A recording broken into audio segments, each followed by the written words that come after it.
So my name is Andrew Carter. I have been, or Carter as I'm known in the field, I have been working here at Evoke for 4 years now, originally from Cincinnati, Ohio. All right. All right. So, we were talking a little bit before about sort of like how wilderness works, why it works, and you started talking a little bit about technology and stuff. Would you talk about that? About technology? Yeah. Yeah, I think it's especially relevant today. I can think for myself, like growing up in a time like during high school, I didn't have my cell phone until much later.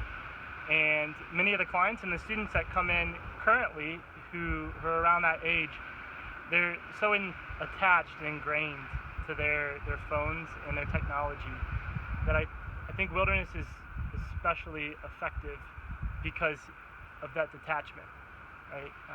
That time away from the screen and interpersonal communication and just interactions. Yeah. Have you seen much change in the 4 years that you've been working in wilderness with how students come in and how they respond to that being away from their devices? Yeah, I think it gets brought up more frequently now. That being just in general, with social media and Snapchat and Instagram and so on. 4 years ago, I remember thinking like Facebook was the big social media, and it's not even relevant to many of the clients that we come in with now. And the different forms of communication that they're using through these, 4-second clips of themselves, or the social validation of likes and viewers and followers. It's interesting. It certainly gets brought up more often in the field than it did. Yeah, the landscape seems to be changing. Mm-hmm. Yeah. What are some ways that you address that while you're out here? I think it's going to be different. Most often we're processing it, right? And it can look different for each client or student, and it's going to be a different conversation for each one, right? They don't have access to their phones out here, so it's not, if it is a drug of choice per se for them, they're not going to have access to that. And so we're trying to understand like what is it about that social media, or what is it about doing that thing, that what kind of fulfillment does it give you? What need does that fill, and how can we do that otherwise, or what is it teaching you? Yeah. Well, I would imagine the same may be true for instructors coming out, because when I started working in the field, nobody had cell phones. Right. And then over time we saw things, start to get introduced, and then there became a conversation about, can you have it, can you not have it? Yeah. But we're at the point now where it's just everybody's. It's how we interact with the world, right? So what's it like for instructors these days to be in the field without cell service and contact to their social media? So what sort of challenges does that create for the instructor? Sometimes we have that. Like where we are currently, we have cell service. And so you'll see that at times instructors will try to bring out their phones. And I can admit that I have as well. And it's challenging, and I don't do it anymore. I had tried it for a shift, and I find myself not being present out here. And it's tough because there's a balance. Because on the one hand, you have this opportunity to reach out to your family or significant others, relationships. That oftentimes is one of the more difficult things about being a wilderness instructor and coming out here into the field. And then knowing that you could potentially have access to that is a tough dynamic to balance. And as I said, I feel that it's more challenging when I know that I have that opportunity. I really appreciate immersing myself into my work and into the group and into being out here in the wilderness in a way that is very similar to the students and the clients.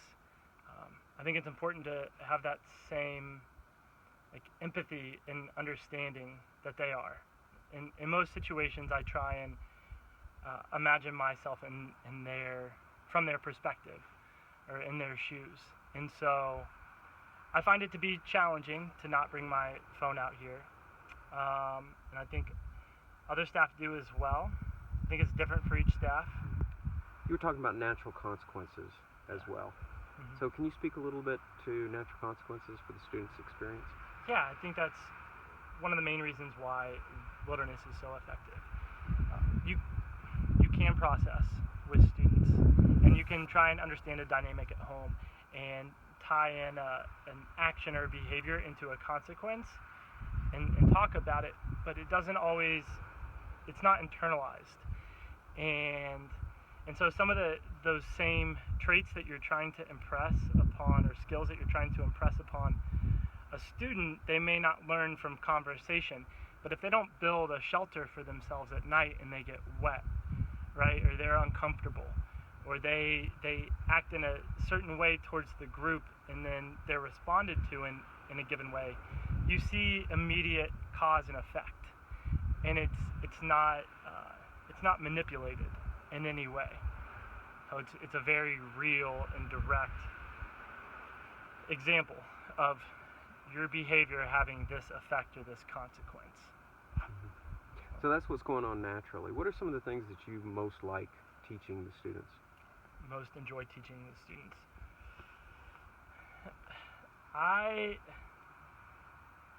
The thing that I most enjoy with students, it's not even teaching, it's just listening to students. The thing that I appreciate most about being out here is having the opportunity to listen to their stories and to be able to provide something for them that I think that they may not have received at home. And that could look like either support or challenge. And that's, yeah, I can't think of a specific thing that I enjoy teaching them. Mm-hmm. I appreciate the hard skills that we have out here, and I really, really appreciate the therapeutic opportunities and the time that we spend with them out here. Mm-hmm. If I had to give you an example of a teaching moment, it would probably be like we call them MFTs, mandatory fun time. It would probably be a game. Mm-hmm. I enjoy playing games. What's a game that you like to play with students? Sock hockey. Okay. Yeah. So sock hockey is one of our games where we've got a small ball that we've used a sock and we've filled with some junie or some sand, and we tape it up. And it's a combination of ultimate frisbee and hockey and some basketball. And you have the ball and you got to throw it to each member on your team, and you can't run with the ball. And then you have 3 water bottles on either side of this field, and you have to knock down the other team's water bottles. That would be one of my favorite moments out in the field, is being able to play with the kids. Mm-hmm. So for people who don't know what junie is, they probably know what sand is. What's junie? Yeah, junie would be juniper, short for juniper. So this right here. Yeah, just take a handful of that. All right. Yeah. So you mentioned the sort of the therapeutic side of things. Could you talk a little bit about some opportunities for instructors as far as clinical training and how that works here at Evoke? Yeah, certainly. So over the past 4 years that I've been here, I've experienced and seen several field instructors transition into our clinical team as therapist assistants, and then also going to school while also continuing to work out here, and then having the opportunity to be therapists, eventually either with a company or within the wilderness industry. I think another opportunity that we have is to sit in on sessions. So each week I personally have the opportunity to sit in anywhere from 1 to 3 sessions with a therapist, and that's just the therapist, the student, and myself. And those sessions typically last an hour and a half. And so if I've added up the number of weeks over the past 4 years that I've had to sit in essentially one-on-one sessions and to actually contribute as well, the therapists here ask you to contribute. It's remarkable. I was thinking the other day about my experience in hours and comparing it to someone who's gone through grad school. Really, the efficacy that they give you out here in autonomy is unbelievable. It's great. Yeah. So we talked a little bit about that sort of, young, kind of fresh, smart, maybe just coming around to being a lead instructor, sort of, Yeah. learning on top of their game. What sort of advice would you give that kind of instructor? So they're working out here. Sure. Oh. Humor. This job is very difficult, and burnout is a very real thing. I don't know the exact industry average per industry average for burnout or length that a staff will be at a program, and I know that it's not over 2 years, right? Mm-hmm. And so I find that being able to find humor in given situations and maintaining a light heart out here is extremely helpful.